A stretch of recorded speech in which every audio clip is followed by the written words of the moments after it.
So, symptoms are best understood as rooted in the context of family transactional patterns. In other words, for structural and strategic family therapy, symptoms are symbolic of the dysfunction in the family.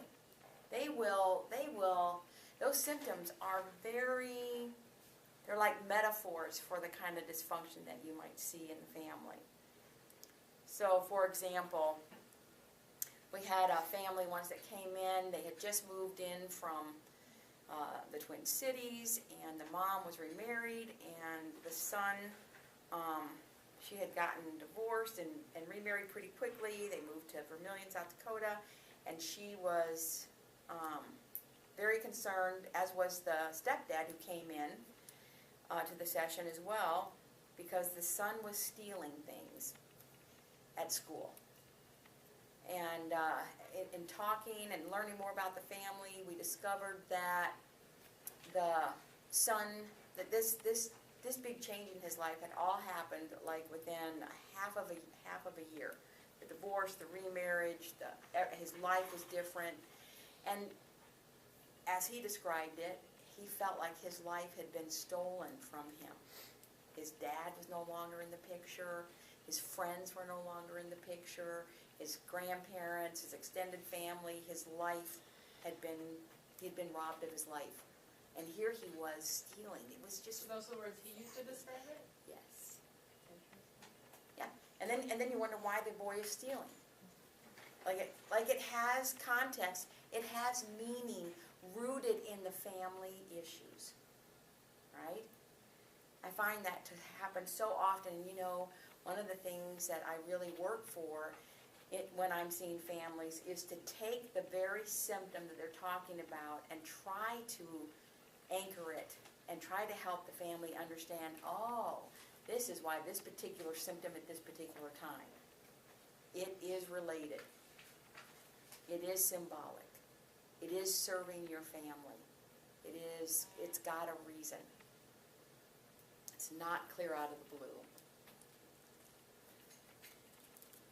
Okay. So, lasting change, altering balance and alliances in the family so new interactions become reality.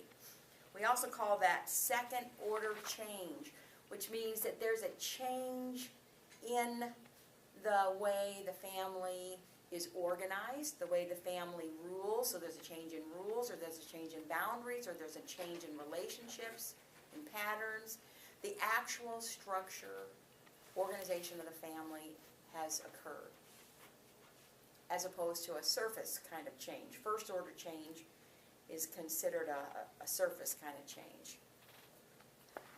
And it won't result in altering family interactions and family patterns. So, we've already talked a lot in this class about subsystems and suprasystems. So tell me what a subsystem is.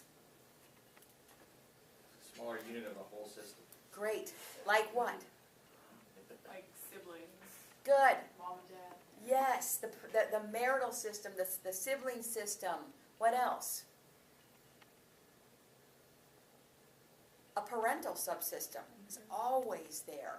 How people parent their children, together or not together, or conflicted, or complementary. Dad is the disciplinarian and mom is the pampering chef, you know. So, very, very interesting parenting subsystem, a marital subsystem, like with Don and Barb. Which subsystem were we having to deal with because of where they were at developmentally and with the having just left the launching? Spousal. Yeah. We saw that they had kind of neglected their spousal relationship. And so it was going to take us working in that relationship, shoring that up, kind of asking them what they thought that was going to be like, what they wanted to be like, and helping them find each other again. So it kind of helps you be able to narrow down sometimes where your interventions need to go. Some of you with the Satir video, had great observations about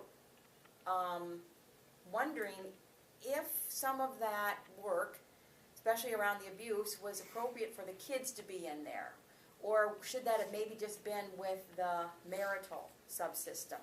And so you do want to think about, if I'm going to intervene, is this a marital subsystem issue? Is this a whole systemic issue? Or is this just this system, that system? And you can mix it up. Sometimes I might have the whole family come in on one week, and then the next week I might have just the marital people come in. And then the next week I might have just the kids, just the siblings come in. And then the next week I might have them all come in again. So it's tricky though. There are ethical issues you have to consider when you're doing that kind of stuff. But we do it. And so, because there are very different interventions. It's one of the reasons too that we can conduct individual therapy at the same time that there's family therapy, as long as there's communication with the individual therapist and the family therapist to know that you're working on different things, so that you're not contradicting each other, that you're actually supporting each other in your work. So, but we'll talk a lot about the ethics of that at a later point. So, yes, identifying subsystems are very important. Okay? And suprasystems. What are the suprasystems? Bigger ones, Yes. like city or school. Yes. Religion, socioeconomic status,